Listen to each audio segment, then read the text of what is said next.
How to stay scent-free when you're hunting in the woods. That's this episode of Death by Bunjie.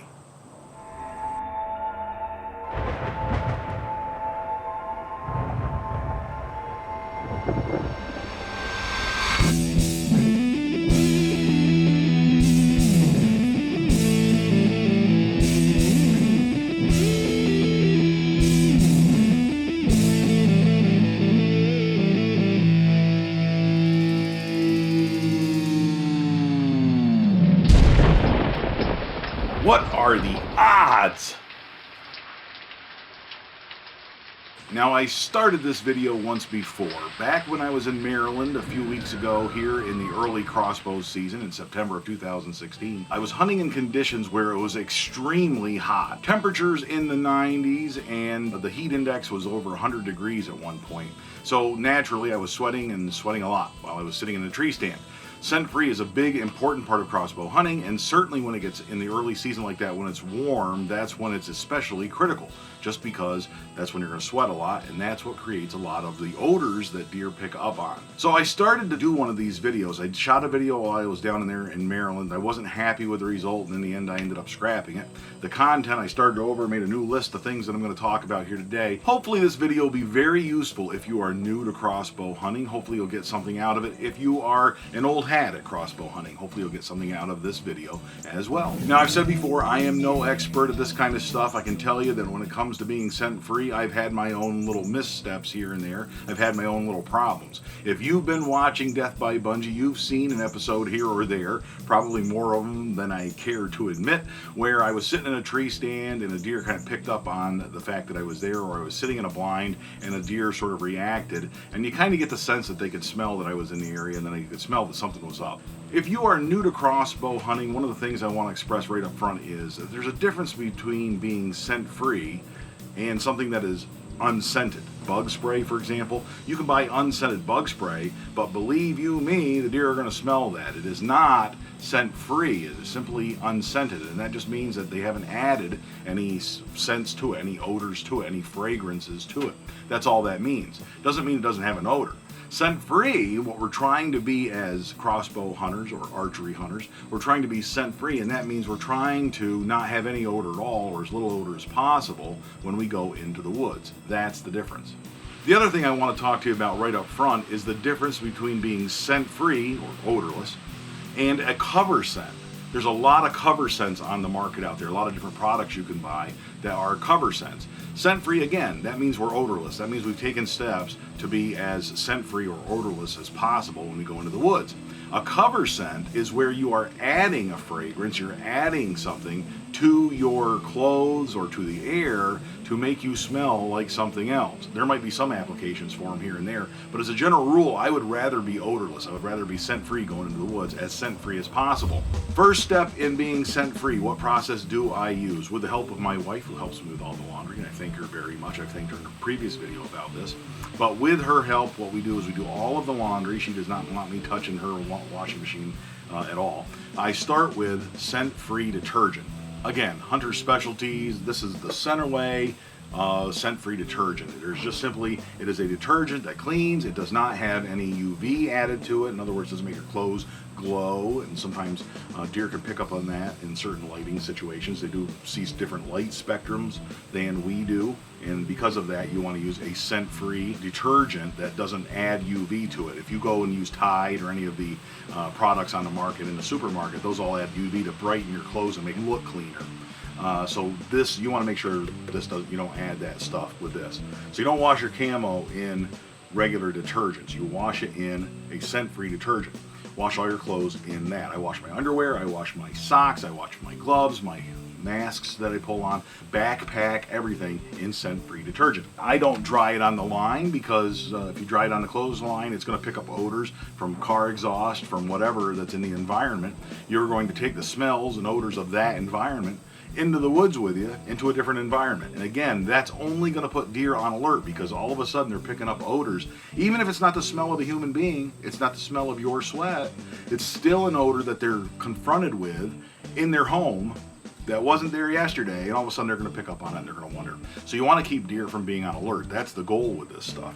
And so I dry them in the dryer with Centerway dryer sheets, and again, I use the odorless ones. They make these in dirt scented and autumn scented, whatever that is, I don't know.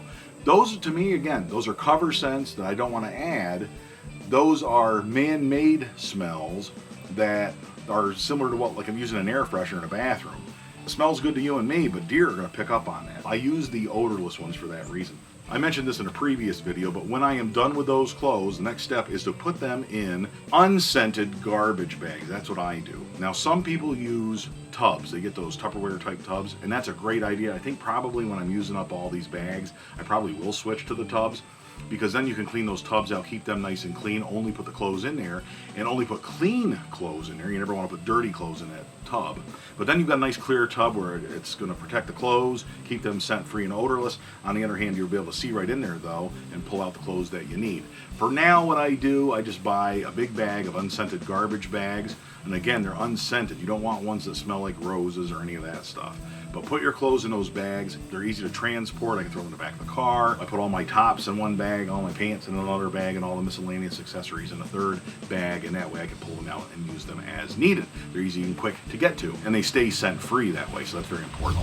Understanding that, now we got the laundry done. What do we do with us as people? I take a shower in scent-free body wash. I use the green stuff here from Hunter Specialties. At the beginning of October, when Pennsylvania's Crossbow season opens up, I pretty much only shower with that because I try to hunt as much as possible. So I reduce the overall amount of odor as much as I can, but I use that. I use that, start by using it as shampoo, and then I use it as a body wash. I wash myself with a scent-free washcloth that has been washed and dried as part of my laundry. I use a towel to dry off that was washed in that same detergent that was dried with those same dryer sheets, and that way I'm as scent-free as possible. I do that just as I'm ready to leave the house. It's the last thing that I do. All my gear is already outside. It's already on the porch. The backpack's already out here on the porch, ready to go to the woods. Bunjie is already out here on the porch, ready to go to the woods. I come out in my underwear, and I'm gonna be honest here, I come out here on this side porch in my underwear. It's protected, it's hundreds of yards away from the road, and there's really no way anybody can see me, but I get out here even when it's cold. I come out here with wet hair and everything, and I dress out here on this side porch. I put on all my clothes that are all scent-free washed right here on the porch, and then I head to the woods. A really good question in a YouTube comment I got from Cartens45. Sorry, I don't know how to pronounce that. But it was a really good question, and I can appreciate this. He says, hey, I sweat an awful lot. I sweat profusely when I'm out there hunting, when I'm doing anything outdoors. I totally get that. I'm the same way, believe me, especially when I was in Maryland hunting and it was over 90 degrees. You're going to sweat. But what can you do, he asks, in those circumstances to stay scent-free? Is there anything that you can do? Because you start sweating as soon as you get out there. Don't you automatically start to smell? The answer to that, of course, is yes. Human body odor, I think, is largely created by sweat, by odor. My wife always says, like, I'll get up on a Saturday morning and I'm going to do some work around the house, and she goes, aren't you going to take a shower? And I'm like, well, what's the point of taking a shower? I'm going out and I'm going to mow the lawn, or I'm going out and I'm going to work on tree stands or whatever. So what's the point of taking a shower? I'll take a shower after I'm done sweating. I'll come back, take a shower, and then I'll take a shower then after I'm done working outside. And her point is, she's always saying, well, yeah, but if you take a shower before you go out and work, it'll be a cleaner sweat. And she's 100% right. So that's the only thing I can tell you in response to that YouTube question is, yeah, what you got to do is follow this regimen.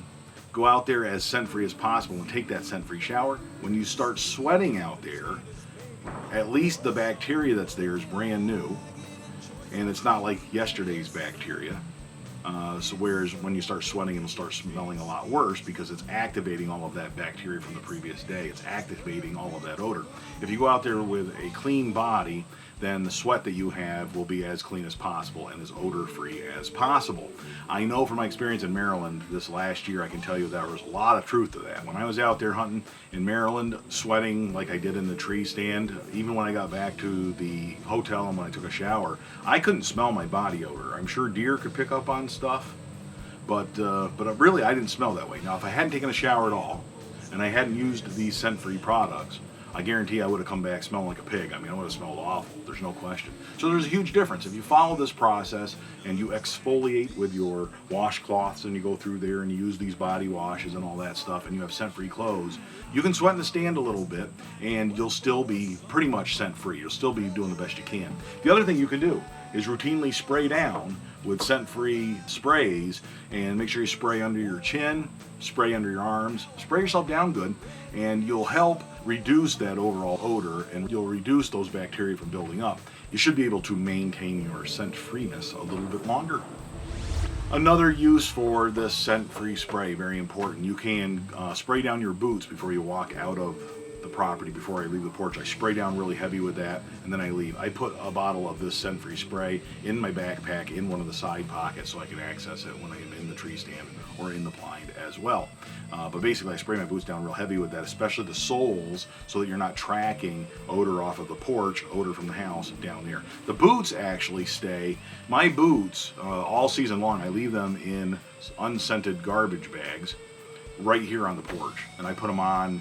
I just take them out of the bag, put them on, and go hunting. And when I come back, I put them back in the bag. They're rubber boots, so they don't really hold any odor except for the smell of the latex, the smell of the rubber. What I found is as long as I spray them down really good, I wipe them down too. From the Dead Downwind variety, they have the scent-free field washcloths, they're called. But I use the scent-away versions as well. And those field wipes, basically, if you start sweating in the stand, you can use one of these. Wipe your face down real quick, wipe down your chin real good in your neck, back of your neck, whatever.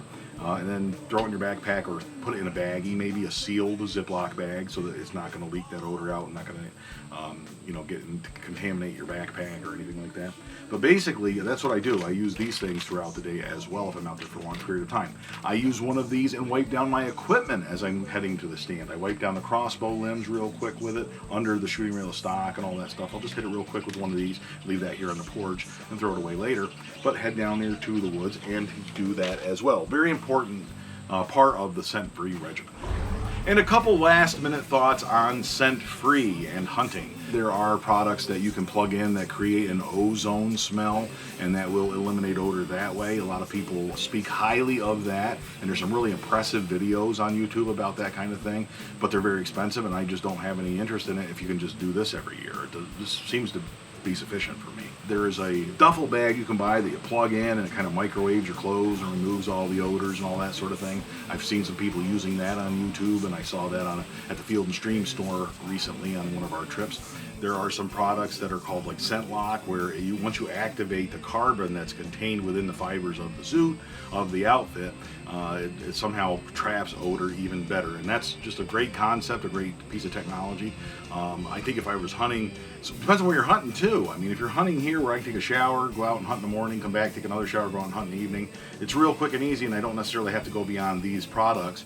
If you are hunting out west where you're taking all of your clothes with you and you have a limited amount of space to carry everything, you may want to look into these other products. It's interesting stuff. There's no question that there are some advances in technology. There's probably a lot of value to those, but I don't know if I would go so far as to spend money on that when this is almost as effective for a lot less money. I mean, this stuff's not that expensive, really. So for me, I'm going this route. I'm not going to go with those newer, trendier things, and I don't know anything about them, so there might be a lot more to that. And if you know something about those, please let me know. Buying those gimmicky products, I don't think there's really any substitute for taking reasonable steps, because you still got to do this. So take those reasonable steps to be scent-free, and then try to hunt downwind of the deer, so that the wind's in your face and the deer are coming toward you. Once you know the area you're hunting, where the bedding areas are, where they're going to be moving, you can kind of gauge where you need to be and taking the wind into account and where you should set up. I really don't think there's any substitute for just trying to hunt downwind of the deer and maintain as the strongest scent-free regimen you can. There's no substitute for that. And the last thing I would tell you is you can't drink coffee in your blind. Not when you're hunting deer. I take a thermos with me all last couple of years. I've been hunting in a blind, and I've kind of turned my hunting blind into my living room. I take all the comforts of home. I have my phone to look at, I take magazines to read, all that stuff's fine. But when you open up that thermos of coffee and pour yourself a cup, coffee is the greatest smell in the world as far as I'm concerned. It doesn't matter if they associate it with humans or not. It puts them on alert, and we want to shoot at deer that are not on alert.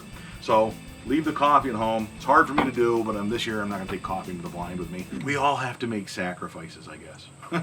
That's my last little tip as far as being scent-free is concerned. Well, I hope you enjoyed this video. I hope you got something out of it. Please leave me a comment if there's more that you would add. I'd like to hear what your scent-free regimen includes, if it's any different from mine, and I certainly hope this helped otherwise.